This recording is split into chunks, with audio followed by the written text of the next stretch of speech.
Don't enter your JAMB examination hall tomorrow or beyond if you don't finish this video you're about to watch. Please, if you're just joining, kindly subscribe and share the video to all your friends taking the JAMB examination for the physics subject tomorrow to the last day of the exam. Now quickly, we'll be solving questions that you should expect in your JAMB exam. Now these questions are questions that would come out in your exams. Okay, so quickly try to make sure you take this video seriously and share to all your friends so they don't regret after leaving the exam hall. Quickly, question number 1 says, which radiation deflects the most in a magnetic field? Now quickly, for deflection or radiation under the topic radioactivity, we have 3 kind of radiation. We have alpha, we have beta, and we have gamma. Recall that alpha are made up of helium particles, okay, He 4 and then 2, and then beta are basically an electron, okay, and then gamma has nothing. Now recall alpha and beta can be deflected in a magnetic field. Gamma cannot be deflected. Okay, so the option, the answer lies between A and B. Now, between alpha and beta, which do you think will deflect the most? Remember, alpha has a higher mass, while beta has a smaller mass compared to alpha. Now, if you want to be deflected, you will agree with me that somebody that has a smaller mass will be deflected the most, because if I push you and you have little mass, you will easily or you will quickly move away. But if I push something that has more mass, that object might not move easily. So the smaller the mass, the more your deflection. So when comparing alpha and beta, the answer to that question must be option B, that's beta particles. Okay, question number 2 says, a ray of light has an angle of refraction of 30 degrees. If the refractive index is 1.5, find the angle of inch. Now quickly remember, there's something we call Snell's law. Okay, Snell's law under light wave that says, okay, the refractive index equals to sine I divided by sine arrow. Okay, actually the more standard formula to always apply is this. If you are moving from medium A to medium B, then you can say the refractive index of medium A sine I must be equal to the refractive index of medium B sine arrow. This is the standard formula to always apply. Okay, although when you're moving from A to any other medium, then this one would work, because the refractive index for A is basically just 1. Okay, so the value you're using here is not for A, but the medium you are entering. So in this question, talking about air, so maybe this should be glass. Okay, now quickly, how do we find the I, the angle of incidence? We apply the formula. So quickly, we said N is 1.5. We're going to say 1.5 equals sine. Now, you're looking for I divided by sine arrow, and arrow was giving us 30 degrees. Now quickly, remember, in your JAMB calculator, there's no sine, cos, or tan. So how do you solve this? Follow me. Quickly, cos multiply. We're going to have sine I equals 1.5. Now we all know sine 30 is 0.5. So this becomes sine I equals 0.75. That's half of 1.5. Okay, 0.75. Now quickly, how do we know which angle sine will operate to give you 0.75? Now recall, we all know sine 45 is 0.7071. Sine 60 is 0.8660. So the closest angle to 45 in the option is 49. 63 is above 60. 58 is close to 60. So the answer that should be best is option B, 49, for that answer. Question number 3 says, a capacitor has a charge of 60 microcoulombs and a voltage of 12 volts. Calculate the capacitance. Now quickly recall Q equals CV. if Q equals CV, we can say C is basically Q over V. Okay, now let's simplify further. Now Q was given in the question as the charge 60 microcoulombs. So we're going to say 60 times 10 raised power minus 6 of the micro, okay, divided by the voltage was 12. Now quickly, 12 can go into 60 how many times? 5 times. So the answer becomes 5 times 10 to the power of minus 6, and that should be option A. Option A is the answer. Question number 4. An ideal transformer has dash. Option A, maximum primary resistance. B, no flux leakage. C, hysteresis.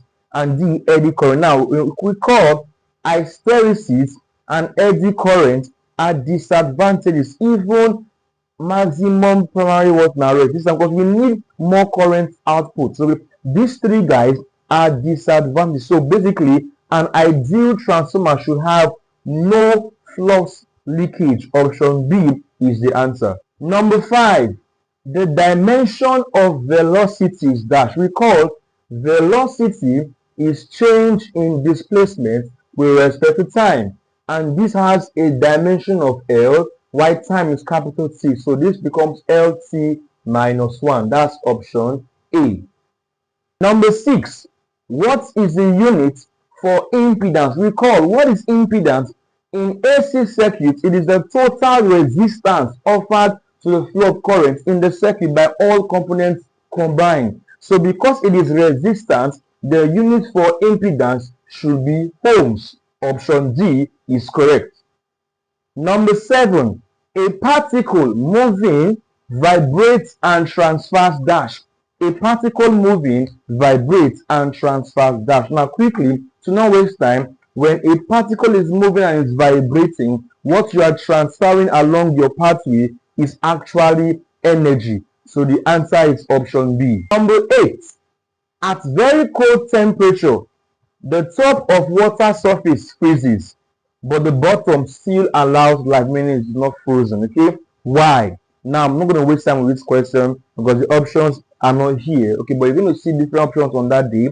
But the answer that you must pick is anomalous, okay, expansion of water. This will be in the option, and this must be the answer to that question. Okay, number 9. Number 9 says, which of the following cannot be done by longitudinal waves? Quickly, you know, all waves can reflect, can refract, and they can progress. Okay, but option B is peculiar to only transverse waves. Okay, so these longitudinal waves cannot undergo polarization. So option B becomes the answer. Number 10 says a guitar string of length 20 cm has a frequency of 400 Hz.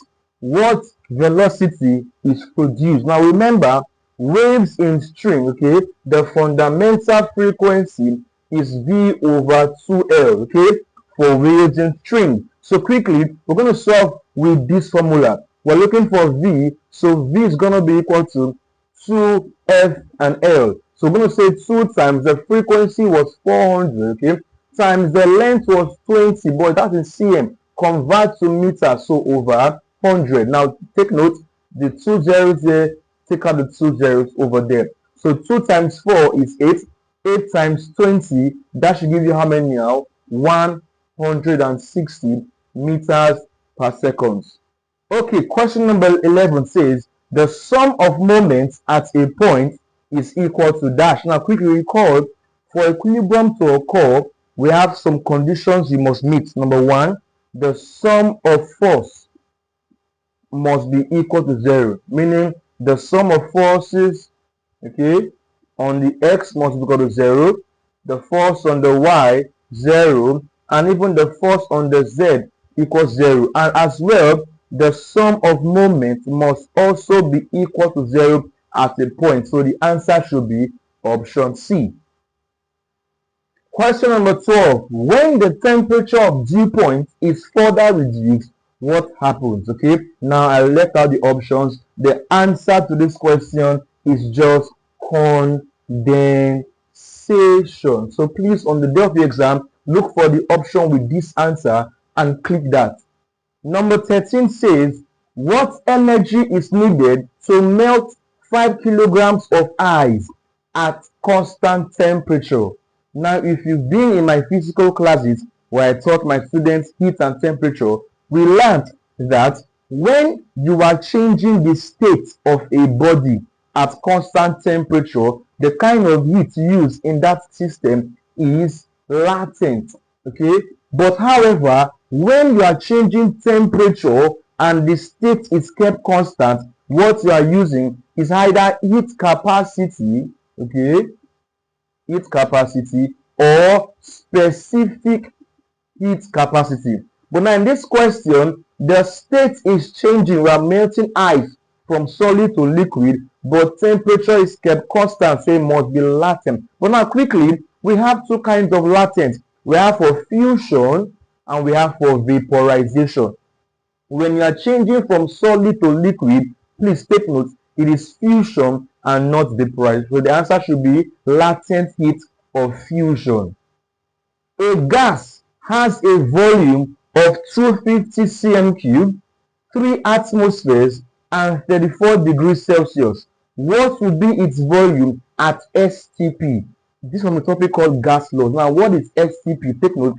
STP means standard temperature and pressure. Okay, now quickly, we're going to use the general gas equation that says P1 V1 over T1 equals P2 V2 over T2. Okay, quickly, we're going to use our 1 values as the value given in the question. So the pressure P1 was 3 R, so we'll say 3 times the volume was 250 divided by the temperature is 34 plus 273 equals to, we are looking for, we know P2, standard temperature and what now? Pressure. We know the temperature and the pressure.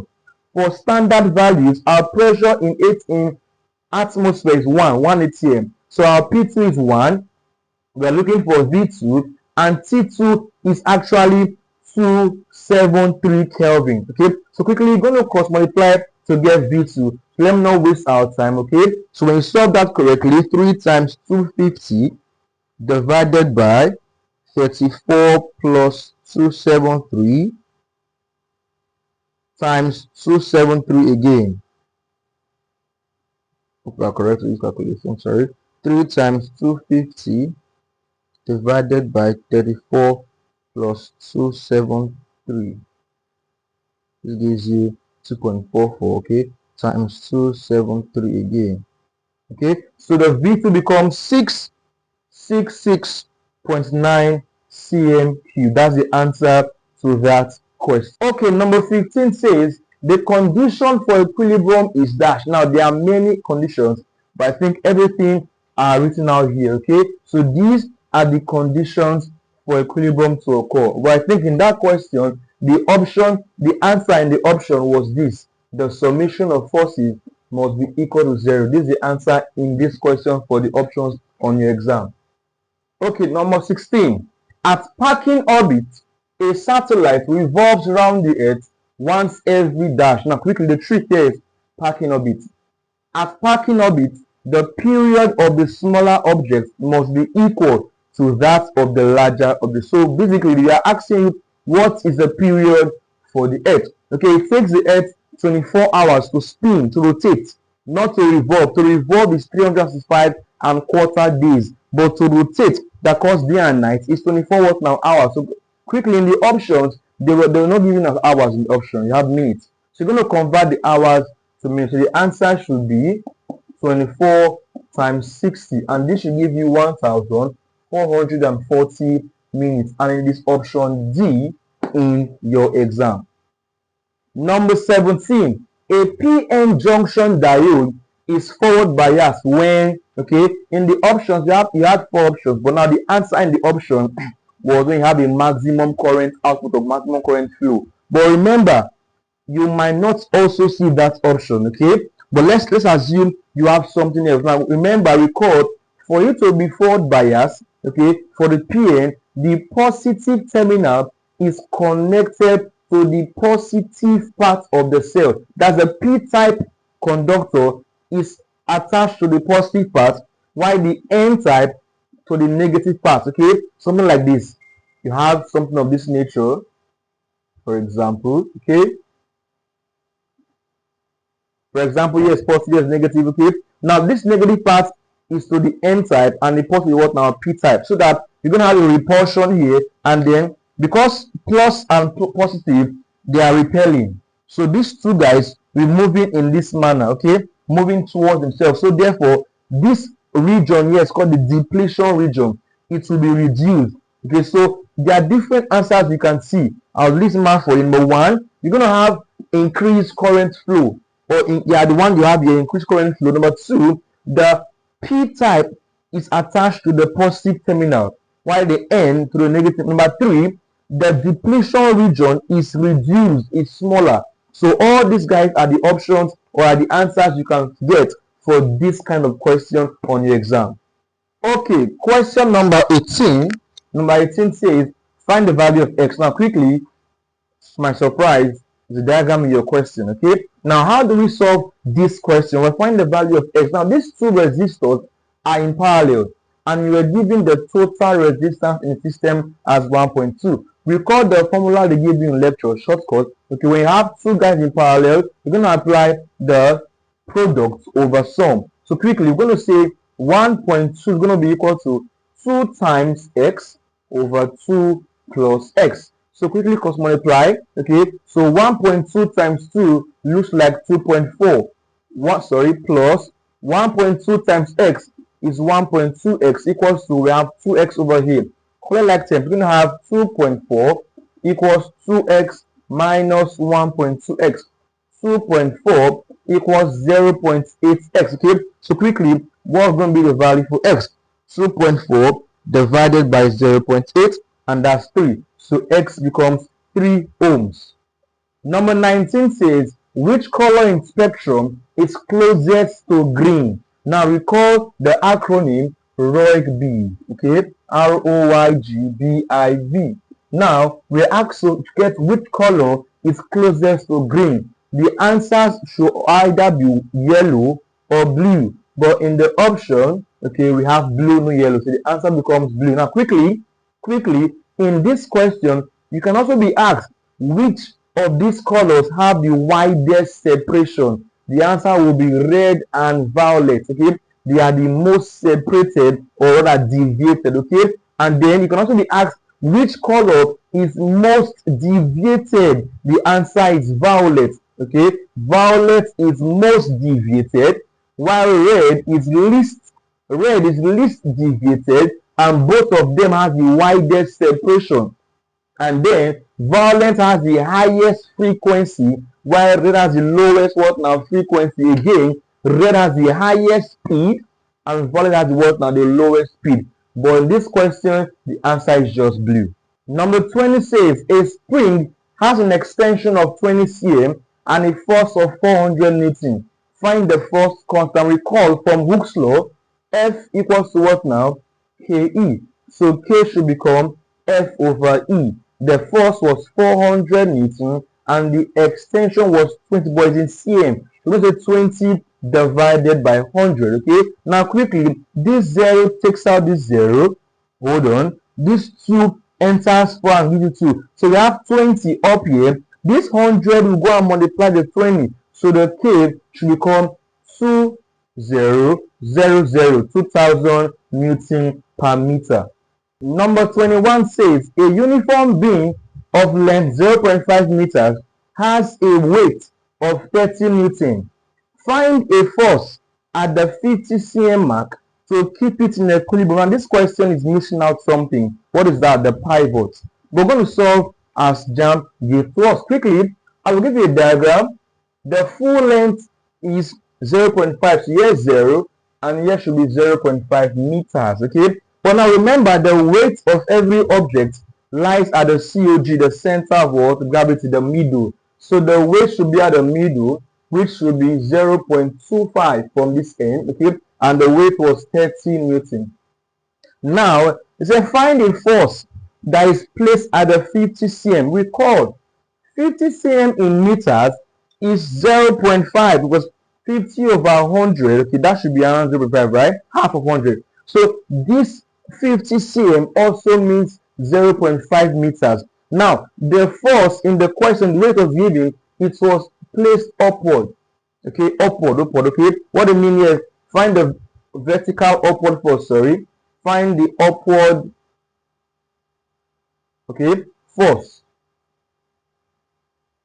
at the 50 cm mark. So quickly, is the arrow is going upward. So we are finding this force, X Newton. Now recall, see, this force is going this way, anti-clockwise, but the weight is coming out clockwise. So we're going to assume, we're going to fix this point as our pivot so we can solve to get an answer. Recall, for moment, the sum of clockwise what moment must be equal to the sum of anti-clockwise moment. So the clockwise is, we have 30 times 0.25 equals, we have X times 0.5. So let's solve that quickly. 30 times 0.25 gives you 7.5, then divided by 0.5.